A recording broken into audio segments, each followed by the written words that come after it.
Good afternoon or good morning, depending on where you're joining us from. It's 3 p.m. here in the UK and 10 a.m. Eastern time, and you're all most welcome to join us here at 0 Days Live.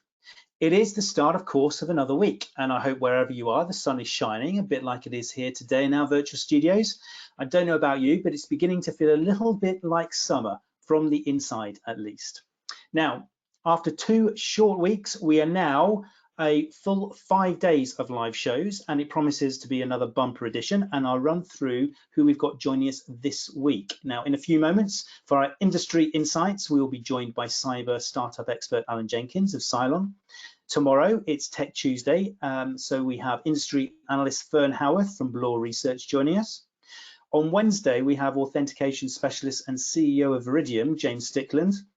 And on Thursday, we are lucky enough to be joined by a very special guest, John Noble, Non-Executive Director of NHS Digital, speaking about digitally supporting the health service, which is clearly critical in any circumstance, but particularly now.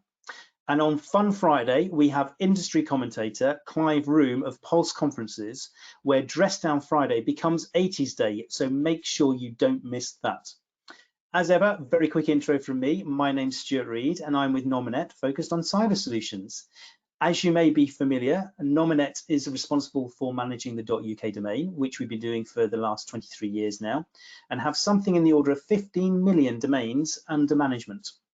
In addition to this, and building on our experience of the domain and the domain name system, we also provide cybersecurity solutions to protect both government and enterprise networks worldwide from cyber attacks.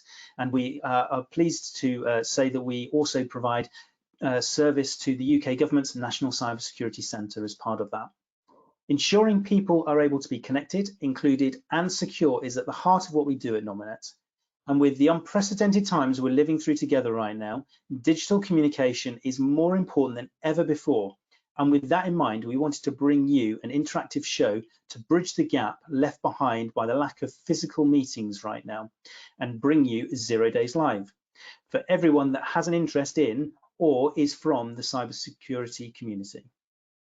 Regulars of the show will already know that we're keeping it simple here. We cover a lot of important subjects, but we don't take ourselves too seriously, and we're creating an accessible community to bring people together, hear from others in the industry, get a roundup of what's going on in the news, share some thoughts on best practice, and of course, interject some good humor along the way. It's not possible, of course, to do all of this without you, so thank you very much for joining us and getting involved. And if during today's show or any of the other live shows that you join, you want to ask a question, please do so by using the console that's on your screen, and we'll read them out during today's podcast or webcast. We've been asked this before, so we'll say it again. We really are live. We will be running for at least 40 shows. Today is our 14th, and we are live, which means anything can, will, and in the previous shows has happened. And when it does, we hope you'll agree it's just part of the reason that you'll tune in. But we're not just live, we're also here for your convenience and on demand too. So each and every show we run is for about 30 minutes or so. But if you can't join us for the whole of the show, or indeed any of the show, we can be found at nominetcyber.com/0 Days Live, which is the same page that you signed up from. So it really couldn't be easier. Last week's burning question, you may remember, was what are you missing most from the office? Answers range from post-it notes to tea to office banter. This week we're asking another burning question: what is your best purchase since you've been at home? Today, mine is my clip-on mic, which makes it a lot easier for me to be heard on 0 Days Live. And speaking of being heard, someone that never struggles with that is Steve. Hello, Steve, and how are you today? Hi, Stuart. How you doing? Doing very well. I just had to double take there. I almost didn't recognize you. You can tell us somewhere in your house. Sure, Steve. Absolutely. I thought it was time for the lockdown cut of the weekend. It was getting a little bit too long. Definitely not going to last another 3 weeks. So time was to get away. Well, it's certainly not too long now. What grade is that? That's a grade 3. I might go a bit shorter next time. Depends on how long we're locked down for. Okay, well, yeah, if you're feeling brave enough, then by all means, look forward to seeing the results of that. What is your best purchase since you've been at home, Steve? So I can't actually show you my best purchase because it's underneath all my equipment, but my best purchase is a mouse mat. Now, I know that sounds like something from the 1980s, but previously I've got a very nice white shiny desk that I work on, and no mouse is ever going to work on it. Used to be that we'd work from home kind of ad hoc, so I was happy to use my laptop and my trackpad, but now a mouse is an absolute must. So yeah, a good old-fashioned mouse mat is my. Do you know, I subscribe to that one, Steve. I feel that I'm missing a mouse mat. It is a bit of a shiny surface here for me as well. As you say, it does sound a bit 80s, so maybe you should save that one for our Friday show, but a good shout all the same. Speaking of a good shout, Kerry, where are you? I'm here. Hello. Jolly good. Oh, Kerry, it looks like you've been doing some kind of decoration. Is this something to do with the question I'm just about to ask you? It is indeed, yes. So In that case, I shall ask you, what is your best purchase since being at home? So this is a light. You were right, Stuart. It represents the purchases that I've been able to make since I've been working from home. So I moved into my new house about a year ago, and it's really been the place that I have just been between going on holiday and work trips. It hasn't actually become a home. So what I've actually been able to do with the time for being in is really buy some furniture, and now it's a place to enjoy living in rather than just passing through. Excellent, very good. And just for the benefit of everyone tuning in, just before we went live in the show and we were chatting in our virtual green room, I did notice that in the background, and we did have some guesses as to what that might be. I did say it was a lamp, but Steve's guess was what would you say it was, Steve? I thought it was some kind of pipe cleaning tool, but I guess I was wrong. Or maybe it doubles up as that. Maybe it's a double whammy. I'll give it a go. Maybe. Well, very good purchases from both of you there. Pleased to hear it. We also want to hear your purchases at home. So our burning question, what is the best purchase you've made since working from home? Please do let us know. As always, all of those comments and questions come through to Kerry, so she'll be able to give us an update throughout the show. Now, as I mentioned a few moments ago, today is Monday, and we are lucky enough to be joined by Alan Jenkins, who's Chief Information Security Officer at CyLon. A very welcome to the show, Alan. Great to have you here. How are you? I'm good, thank you, Stuart. Good afternoon, all. Excellent. Well, thank you very much for joining us, Alan. As you will have known from the previous times you've tuned into the show, and I am reminded that you did win one of our virtual Easter eggs. So again, another special shout out from me, virtually at least for that. So well done. But you'll also know that we do ask a burning question every week. This week is the very big question of what's the big purchase or best purchase that you've made since being at home. So I've asked Steve, Kerry, and of course I've given my own. What's yours, Alan? So mine is definitely best rather than big, because it's a reusable coffee pot. So it's green and it's useful, but my tip of the day would be buy two, because if you're either making 2 cups of coffee or you like a large coffee, the first one will be very hot to the touch. But it's working. Excellent. Well, that was going to be my next question, whether it actually worked. It did look pretty elegant, actually. It looked like it wouldn't be out of place on Kerry's lampstand. Yes, and not the food processor that I thought it was. Exactly. So thank you for sharing that with us, Alan, and also top tip to go with it as well. Now, we've introduced you as being a Chief Information Officer or CISO at CyLon. Can you give us a quick overview of what CyLon does and what your role is there? Yes, so certainly. CyLon is a cybersecurity startup accelerator. In fact, startup and scale up. Been operating, I think, now for nearly 5 years, supported over 100 companies. And I think now the value of those companies is in excess of 400 million.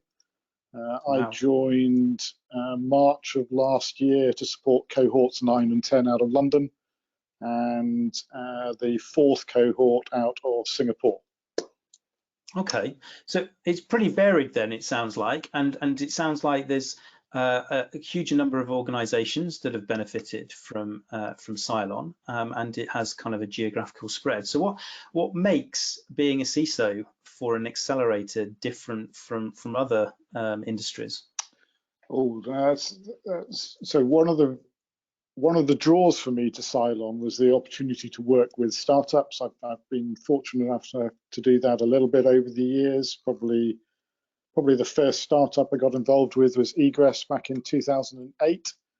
But what struck me with cohorts 9 and 10 in particular, but to some extent in Singapore, is the variety from application security startups to governance risk compliance platforms, up to up to fully fledged managed security service providers.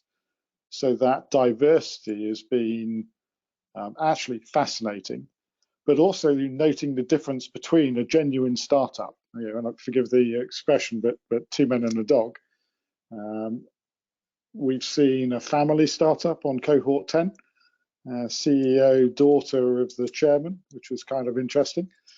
But both outfits large and small, so a spin out from BAE Analytic Applied Intelligence. Yeah, that variety has struck me, and then the advice and support that I have to give them has to recognize those differences between a startup and a scale up, recognizing if they're still formulating their minimum viable product, that's a different area of advice. Or if they're beyond that and they're scaling and they're trying to get to 1 million revenue, for example, then I should be expecting more of them. They should be further along the maturity curve. So it's tailoring that advice to where they are in their journey, but also helping them get to enterprise ready. And that's a challenge for some of them. And you've mentioned there that the cohorts, which I assume is the kind of a cycle of startups that will come into the accelerator program at the same time or similar time. I guess also you've touched on the fact that there is within the focus of cybersecurity different types of startups that are moving into each of those. What is it that kind of draws them together, or what are the challenges that are unique or uniform for those startups when it comes to security considerations? So, I mean, perhaps obviously, but just to be clear, that they've all identified a problem and they're trying to solve it. Usually it's with technology. That's kind of what you would expect for a cyber startup. Some of them go beyond that and they try and blend the process into it as well and have a stab at the people element. So there have been a couple of security awareness outfits that I've come across, but there's been some really quite clever ones. So some of the older, got to be careful when it's talking cyber startups because it's only 2 or 3 years ago, but some of the early startups in the CyLon program included the likes of Immersive Labs, Tessian, that sort of ilk, and they've grown on, and they're I think both of them now are into the Series A funding, if not beyond. So that's the success of the program. But what I noticed even between 9 and 10 was a difference, and this is probably down to the CyLon team in terms of who they were selecting, but starting to move more towards the scale-up side of things, because that's where the investors are looking. Because you've got to bear in mind that there's probably 3 different interested parties here. There's the startups themselves, there's CyLon making them successful and introducing them to investors, and then also there's the end users. And let's not forget, Nominet is one of the sponsors for CyLon, so you have an interest in your own stake in supporting those startups. But that's in fact, I think I just identified 4 groups rather than 3. So those number of interests is part of the value add that the startups get, and they definitely get exposed to diversity of opinion over the 10 to 11 weeks that each cohort runs, certainly in the London cohorts, that I don't think they'd get anywhere else. Okay, and obviously, it's critical that all of those organisations, especially if they're providing a level of of insight into cybersecurity or providing value for a cybersecurity market must make sure that they've also got good cyber hygiene themselves, which I guess comes as part of your discussion. Now, I noticed that Steve has popped up and he's waiting patiently there with his virtual hand being raised, which can only mean one thing. He's eager to ask some questions as well. Steve, what have you got? Yeah, absolutely. Alan, I was really interested to hear about the cybersecurity of those organizations themselves. I mean, obviously, you'd hope that working for a cyber startup, they're all pretty cyber savvy. And perhaps because they've got a relatively low kind of small workforce, they've got a lower attack surface, and so they're going to make it be easier for them to be more secure. Or does the budgetary constraints and the fact that they're dealing with highly confidential information make it more difficult for them? What's the balance there? Well, I think the key word is balance. Yes, they're definitely more cyber savvy than perhaps most general folks, but they've got a particular challenge. Certainly if they are genuinely startups, they're trying to develop their minimum viable product. And in that core product, the security assurance, the security wrap, the security of the back end is often not a priority for them. And it's actually one of the things that those who've been on the receiving end of my advice will recognise, because I'm saying to them, no, you've got to do it by design. You've got to do it to start with, because to come at it late and to try and retrofit it is a challenge. And forgive me calling it out, but we've just seen Zoom go through that challenge in the last 2 or 3 weeks, where they've been called out perhaps for having taken shortcuts to get to market. And that's actually quite a good example of the challenge that startups and scale-ups have. The security assurance side that certainly as a professional I'd like to see there from day zero is to some extent a luxury. So they have to balance that investment in the long term, but there's absolutely no point in over-engineering it from the start because they won't get to market quickly enough. And that means they have a balance, a risk management decision to take. And depending on where their appetite and perhaps where their founders have come from, where they draw the line will vary. But there are not many enterprises that will allow a cyber product from a startup into their environments without some degree of assurance. And that's not the sales blurb, if you'll pardon me. It's some degree of independent testing, some degree of third-party assurance. Whether that's a compliance certificate or hopefully a little bit more, it varies. Absolutely. And I guess as we see with something like Zoom, the initial use case of the software may well change in the future, and that needs to be a consideration as well. So I think some of the challenges some of these companies have is where their use cases change and they hadn't originally thought about that from a security perspective or from a use case perspective. And as they move into new markets or you get new uses of software, all of a sudden there are other considerations, particularly if you go from business to consumer, as we've seen with Zoom. Do you think that they also struggle with supply chain security as well? I mean, obviously they're going to have a supply chain and therefore they're exposed to more risk because of the companies they're working with. Obviously, if one of those companies has some kind of security breach, then it's going to impact that startup and probably have a higher proportional impact on a startup than it would some other organization. Is that a real challenge for them? I think to some extent. I mean, obviously, it depends on the nature of the startup, whether they're genuinely starting from scratch and they're developing the code themselves, or whether they're building something on top of something else. That'll be a variation. But one of the areas that most of them have had to address is they're probably being hosted by one of the cloud hosting providers. And the assurance that you get from those cloud hosting providers is generally about the hosting environment. It's not about their product going into it. And in fact, in my day job, not with CyLon, but with my contractor employer at the moment, I'm working with a startup who's actually addressing that very challenge. They, as a potential enterprise customer, they referred us to the assurance they had for their hosting provider. And I said, yep, that's all well and good.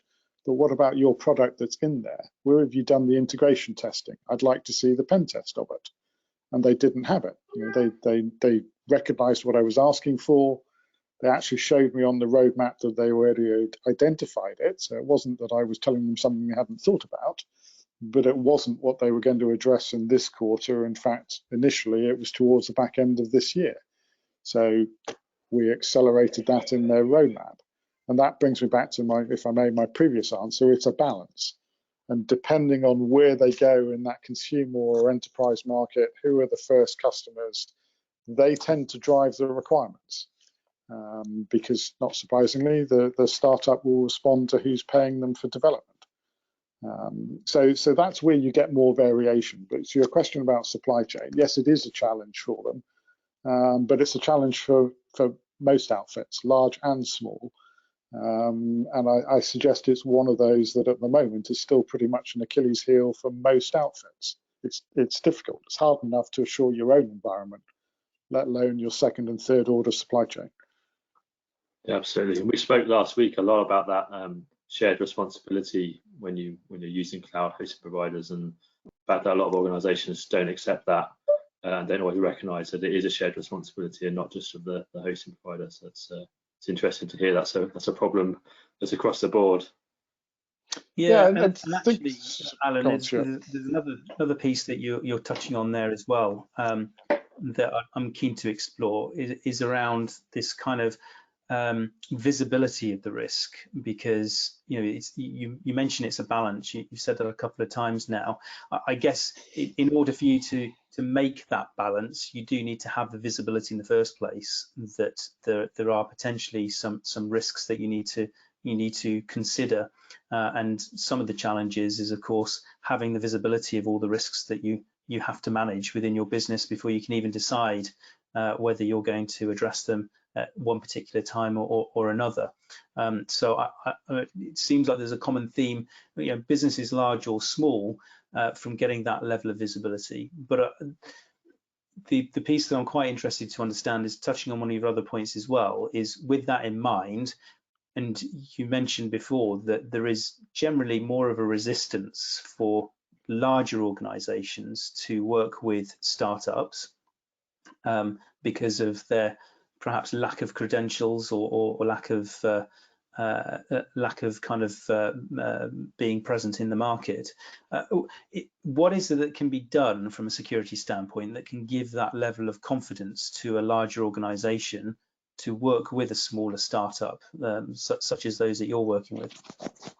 Well, it often always comes down to do I call it the credentials of the people? So if they, forgive me, if they talk a good talk, if they can back that talk up with evidence, then that's a good thing. But it's also down to, dare I say it, the audience that they're pitching to. Don't get me wrong, there are some enterprises who are willing to give a startup a go. Because they've got confidence in their own environment, and perhaps they've got a sandbox environment to run a trial. That's where the tier one enterprises can actually be quite a good target for the startups. But they have to get their pitch right, and that means, certainly from my point of view, they have to be able to talk to the security assurance of the back end, not just what it is that the product does. Because as I don't like the word expert, as an experienced CISO, I'm quite skeptical, and I'm quite typical of my peer group in that sense. We've been sold silver bullets and a bit of sales exaggeration compared to reality over the years. So you've got that skeptical piece, which is why the pitch is so important.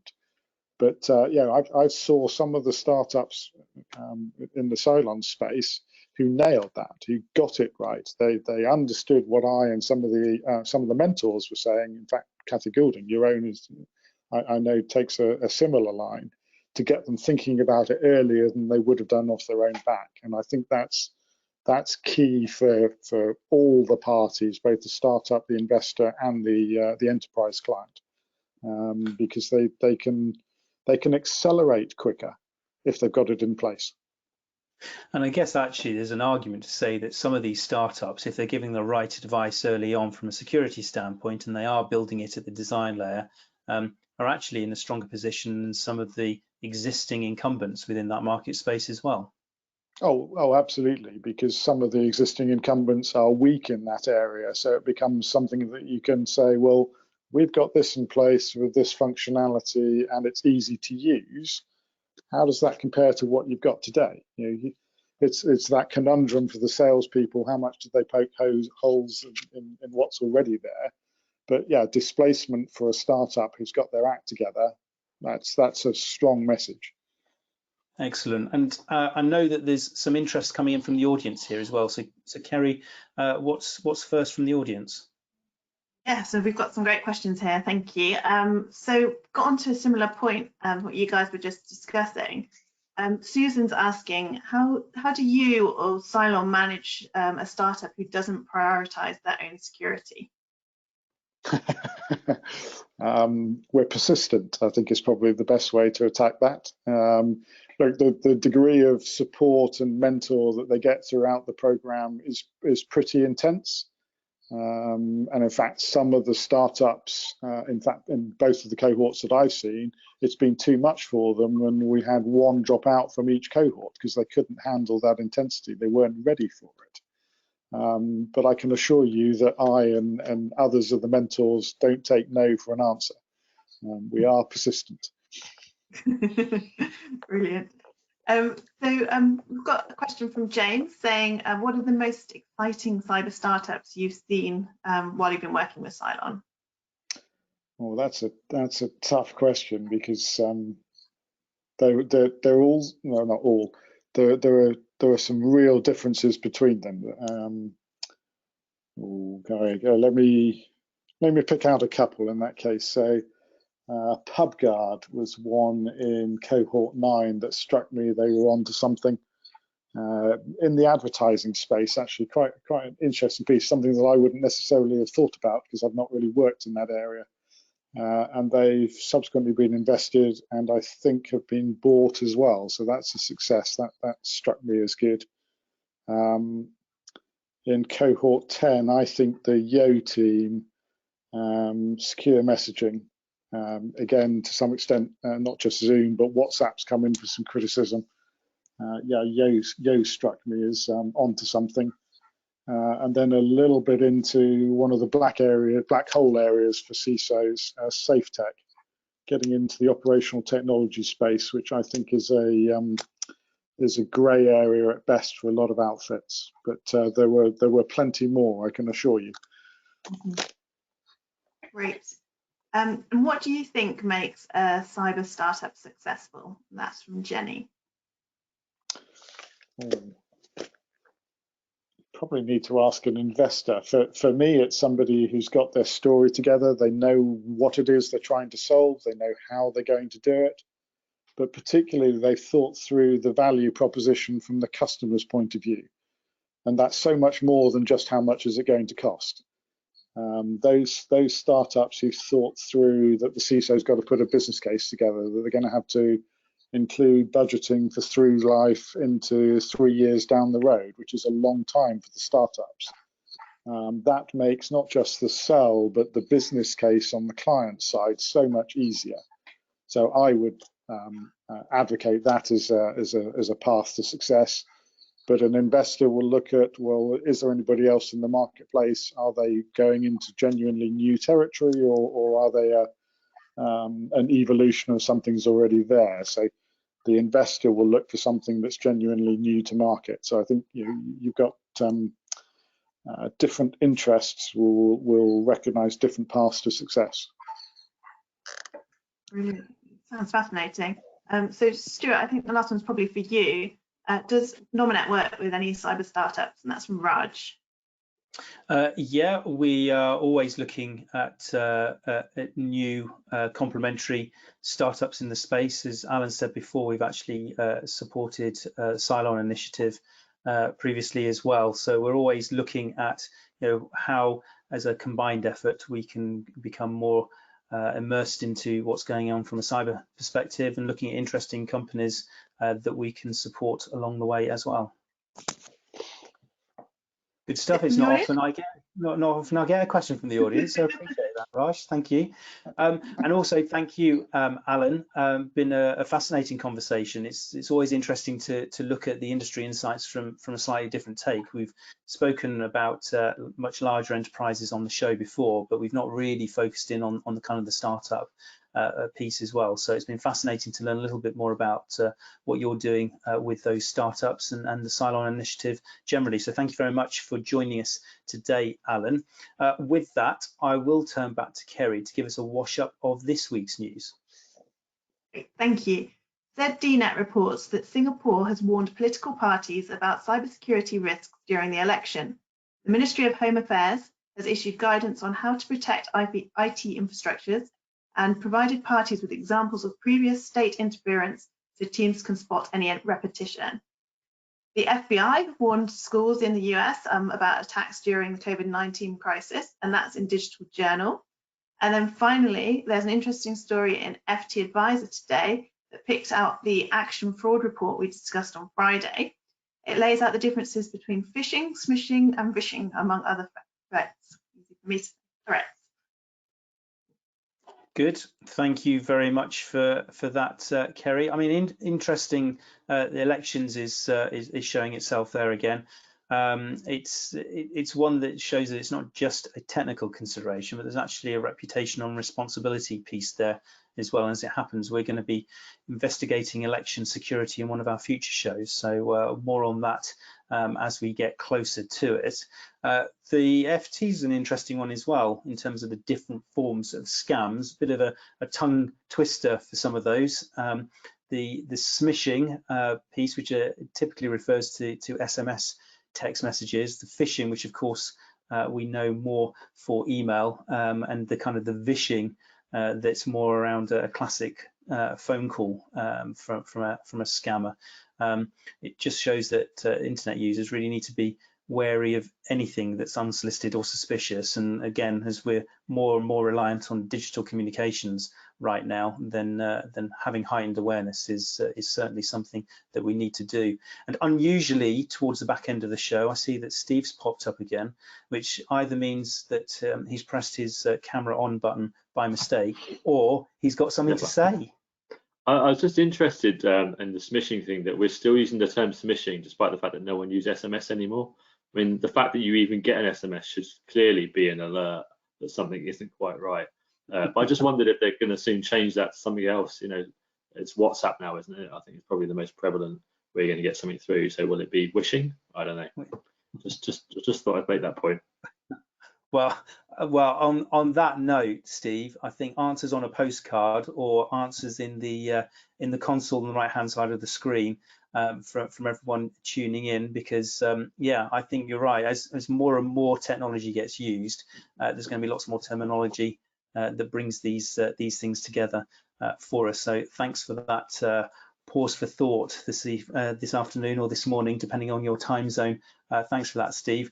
And on that note, as I say, that is it for today. Very special thanks to our guest today, Alan Jenkins from CyLon, to everyone here front of house, Steve and Kerry, and also behind the scenes here at 0 Days Live to make sure that everything runs smoothly, and also for all of you for tuning in, of course. Don't forget, tomorrow we are going to be joined by Fran Howarth from Bloor Research, so see you then. Until then, take care and look out for those SMS or other forms of communication that could be a scam. Thanks then, bye-bye.